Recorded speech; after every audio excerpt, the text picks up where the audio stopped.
My name is Hayden Stalker and this is Ryan McCart. We're here to inform you about the basic rules of discrimination in the workplace.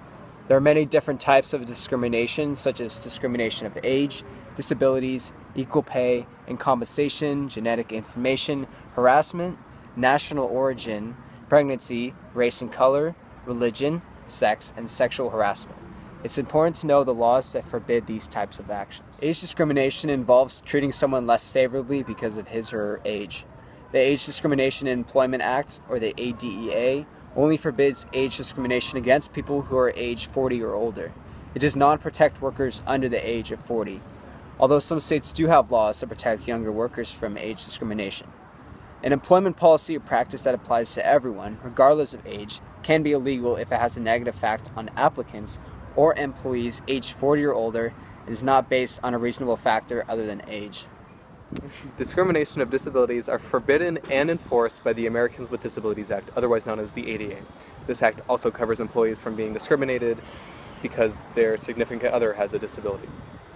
A disability can include physical and mental disabilities, and the only time an employer can discriminate against an applicant is when they are going to cause undue hardship to the employer, such as a significant difficulty or expense.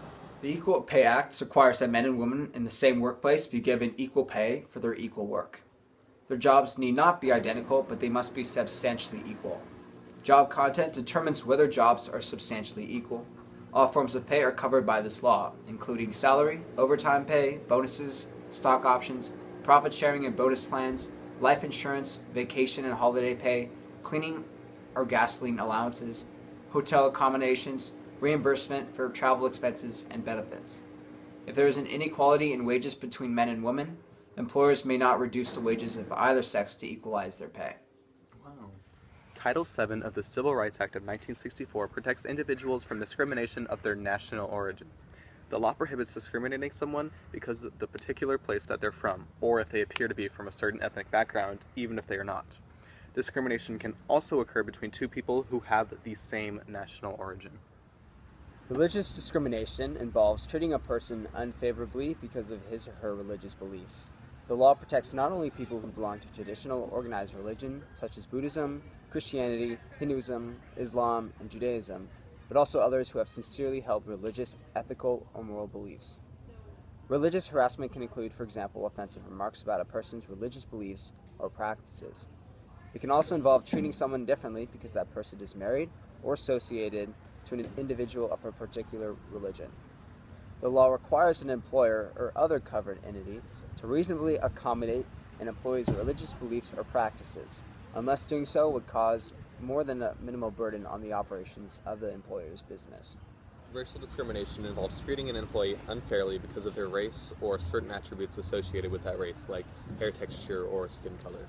Title VII of the Civil Rights Act of 1964 forbids the discrimination by reason of race in the workplace. Along with national origin, it is possible to discriminate against an individual who has the same race as you do.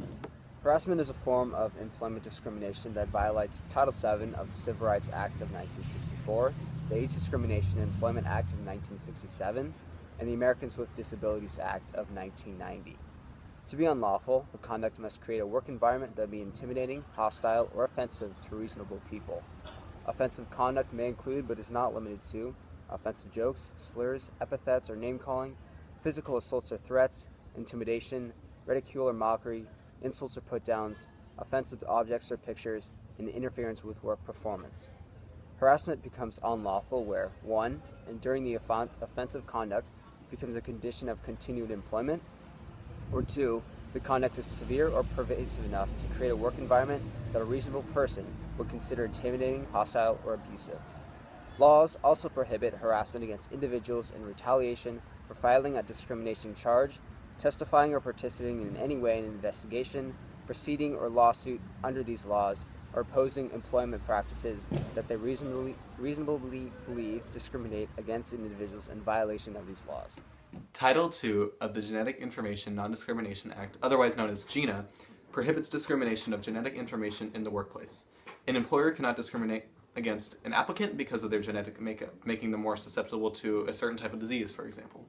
Sex discrimination involves treating someone unfavorably because of that person's sex. Discrimination against the individual because of gender identity, including transgender status, or because of sexual orientation, is discrimination because of sex in violation of Title VII. It is unlawful to harass a person such as an applicant or an already existing employee because of that person's sex. Harassment can include sexual harassment or unwelcome sexual advances, requests for sexual favors, and other verbal or physical harassments of a sexual nature. Harassment does not have to be of a sexual nature, however, and can include offensive remarks about a person's sex. For example, it is illegal to harass women by making offensive comments about women in general. See. Pregnancy discrimination involves treating a woman unfavorably because of pregnancy, childbirth, or medical condition related to pregnancy or childbirth. If a woman is temporarily unable to perform a job due to a medical condition related to pregnancy or childbirth, the employer or other covered entity must treat her in the same way as it treats any other temporarily disabled employee. For example, the employer may have to provide light duty, alternate assignments, disability leave, or unpaid leave to pregnant employees if it does so for any other disabled employees. Thank you for watching. We hope you now have a full understanding of these rules. We hope you take this video into consideration next time you are thinking about discriminating against a fellow coworker.